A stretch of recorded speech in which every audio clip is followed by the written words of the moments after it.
My name is Jan Harrell. I'm from Houston, Texas. I'm an artist and an educator. I'm primarily an enamelist and a metalsmith. I've been teaching for 25 years, and there are a lot of things that I've learned in teaching 30 to 40 people over the course of a year that I think makes enameling a lot more fun, a lot easier, and you don't find this in a book. The first thing we're going to do is mix up our clear fire. We have clear fire here, and we're going to put quite a lot of this in the container with distilled water. Some of you people are used to using dry enamels and not using a wet process. This is going to help you to get more detail in your work and a lot more layers. It's also a little messy, but when we move on to doing some of the other techniques, you'll need this solution and learn how to use these smaller sifters in order to get some clarity in your work.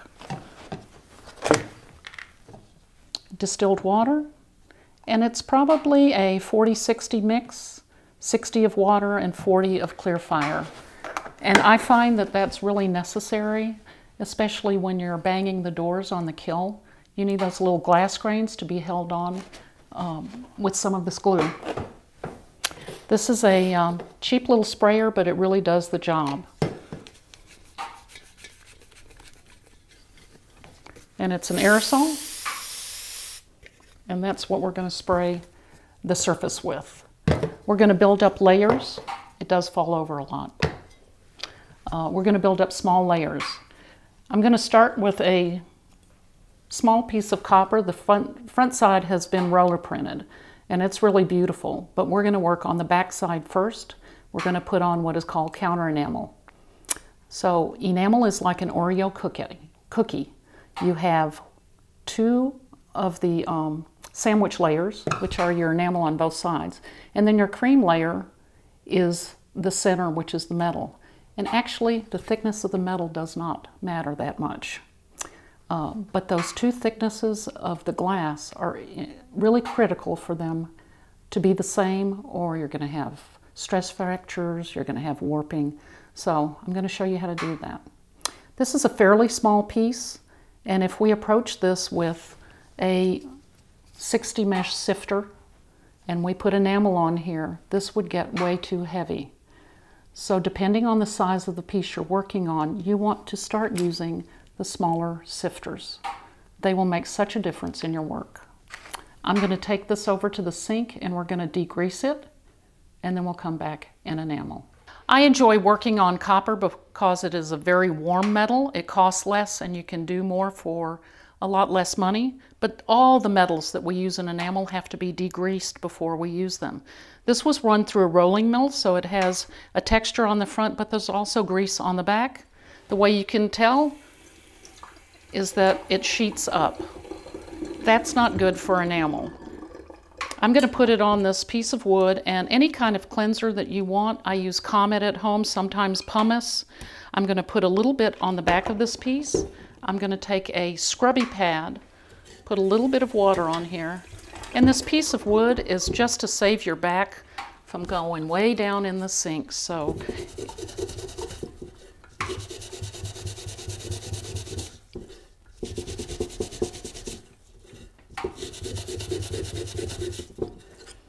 I'm going to put it under the water again, and you can see that the water sheets up.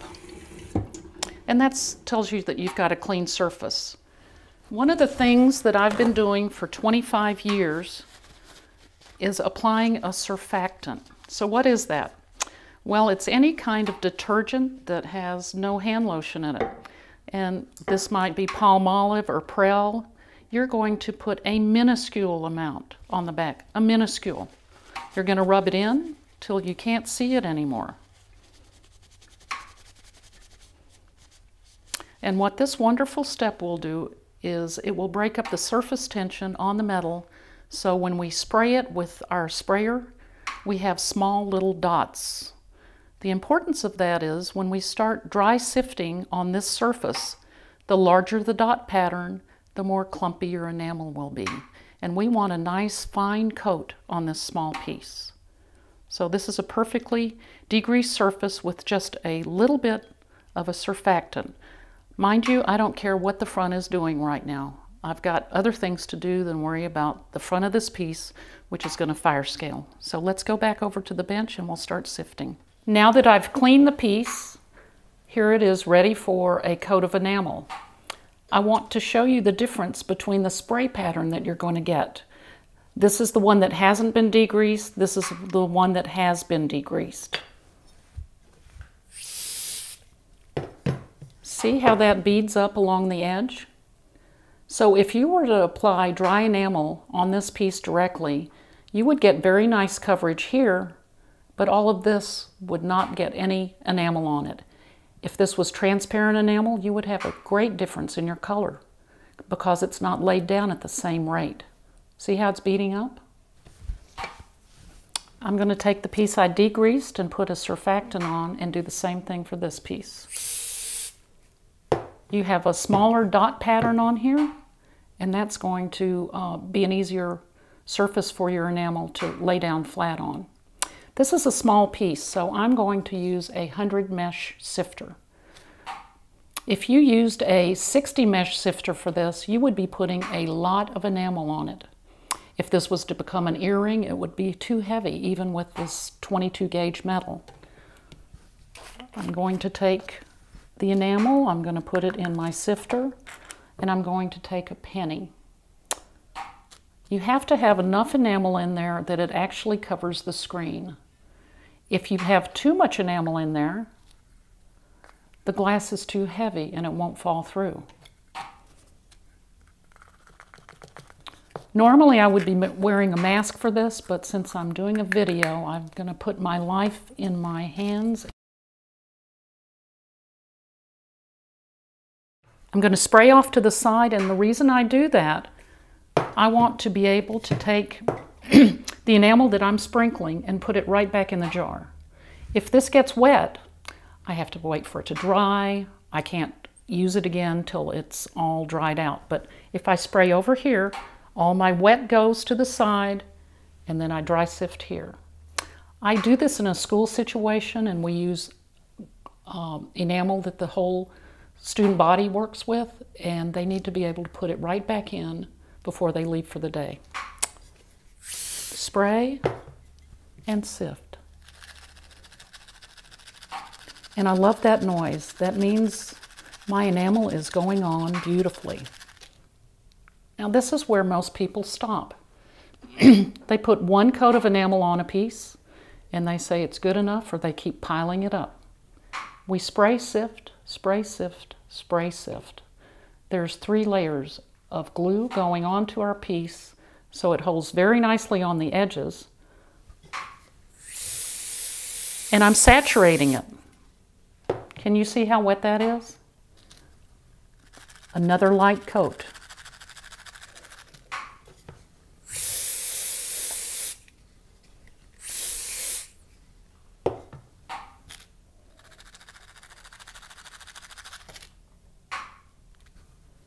I can't see the pink of the copper showing through, so I know I have enough enamel on here for the counter enamel. And that's all there is to it. I'm going to put this over on the kiln for it to dry. I've put so much liquid in here. If I were going to put this in the kiln right now, the steam would come up through the piece and it would dislodge the enamel, and then I wouldn't have a good cover coat. So this has to dry before it goes in the kiln. This sifting and using the smaller sifters is imperative if you're working on any form surface. I can't imagine trying to get enamel on a dome without this and smaller grains. So I'm going to be showing you that later on in these videos. We have completely dried the piece either on top of the kiln or on a hot plate, and now it's ready to go into the kiln. It's on a 3-prong trivet. The oven is set at about 1500 degrees, and this is going to take about 2 minutes to fire.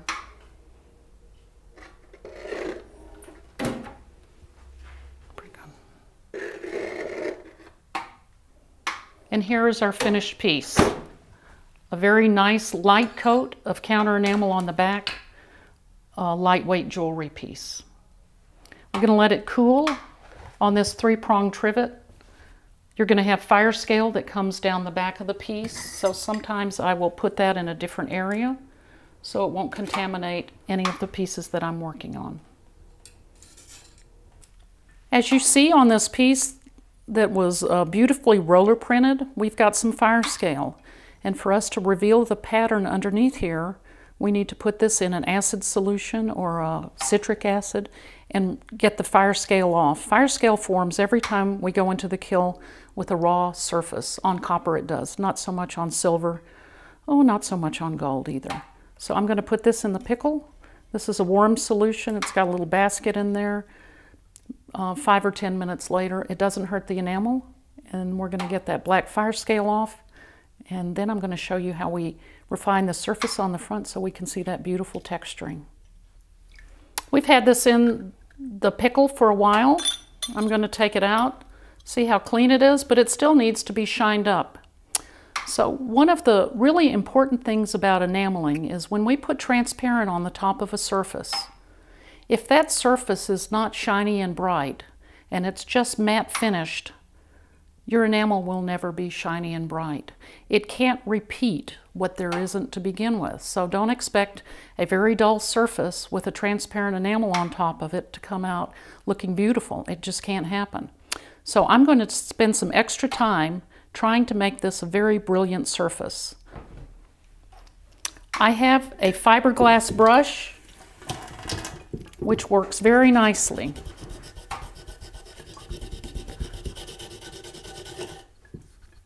Oh, I am very aggressive with this. You want to be careful not to get these in your fingers,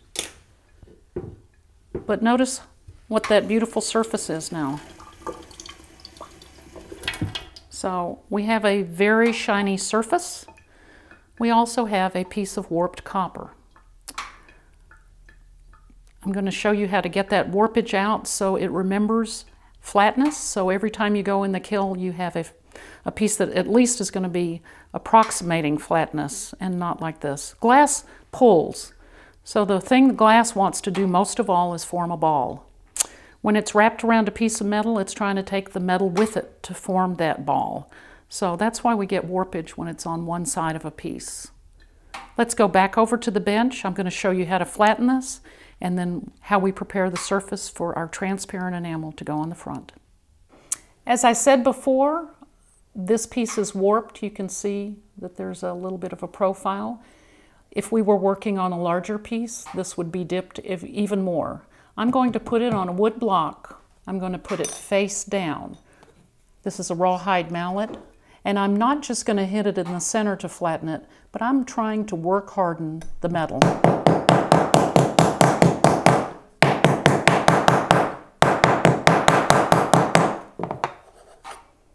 I have a nice flat piece that's been work hardened, and that's going to make this stay flatter with repeated firings in the kiln.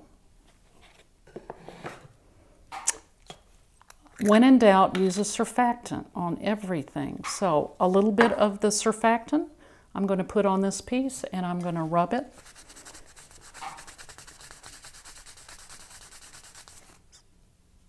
That's all it takes. If you spray it with your sprayer and you have bubbles that form, you're putting on too much. Don't do that. There's also a little bit of soap in clear fire.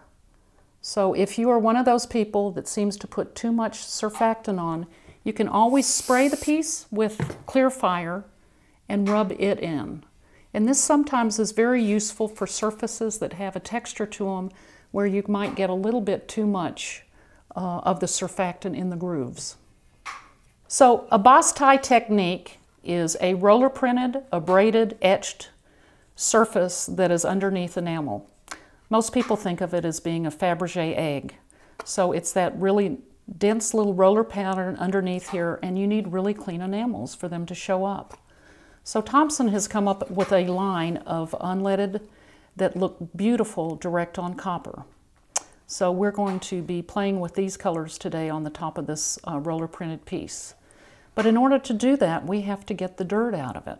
So all enamel, when it's ground at the factory, has smaller grains, and it also has factory dirt in it. And if we were to put that on top of the roller printed surface, we're going to take some of this beautiful texture and make it masked and opaqued, and it wouldn't look good.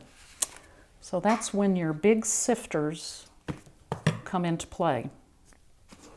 I'm going to put a cover coat on the top, and I'm going to have a catch pan on the bottom. I'm going to take our Prussian blue, which is this one right here, 2680, and I'm going to put it. The only one I'm really concerned about is a 200 mesh. So let me get these other ones out of the way. I'm going to put a 200 mesh in here. I'm going to put my coin in here. I'm going to pour this in here. I'm going to put this on the top and hold it and shake. So a way I have my students remember grain size, the really large grains that are at the top are the cleanest. So how do you remember that? Well, if you had a prism of glass that was in a window, that would be a huge grain of glass, and it's very translucent and you can see through it. So the bigger the glass size is, the more transparent it is. Really good rule of thumb. The really small crystals that are in here, they have the ability to have more airspace around them, which creates dirt, and more moisture, which creates dirt. So look at how much fell through. And look at the difference in color. When I'm working with these that are direct on, I will put this in another container so I don't have to do this process every time I want to use my direct ons. This is good for counter enamel, for the backs of pieces. I don't throw any enamel away. So this would go into a jar of counter enamel and I would use it on a different project. But this is the clean stuff that I want to put on the front of my piece.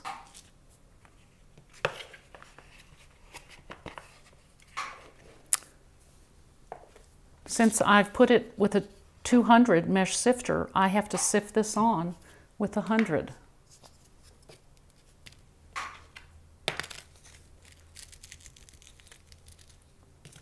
You always want to clean this edge off because it's usually the first chunk of enamel that falls on your piece, and you don't want that to mess up what you're trying to do. So I've got really fine grains. I'm going to spray and saturate over to the side.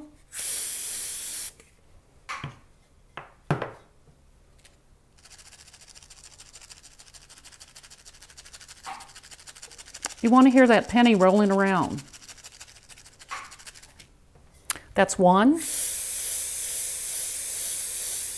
Now, I'm going to take even more time to saturate this because what I want the enamel to do is to fall down into the crevices. That's when it's going to give me this difference in the pattern between the high and low of the metal surface. So it's almost to the point that if I tilted my hand, this would run off. You want that much moisture on here. And that is coat number 2.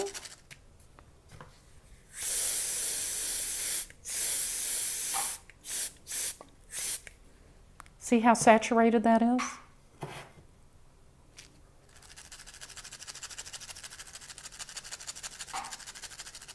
And that's coat number 3. So for almost everything that is put on directly on raw metal, it's 3 spray sifts. It's just a really good rule of thumb. I'm going to put this over on the kiln and let this dry. We have to have all the moisture out of that before we fire it. This piece is now fully dry and we're ready to fire it.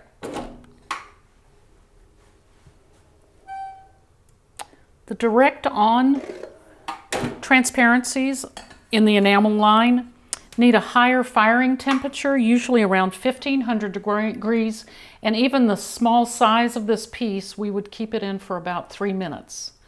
You want the colors to be very clear and clean, so we're going to time this piece, and our 3 minutes is up. Oh, what a beautiful color.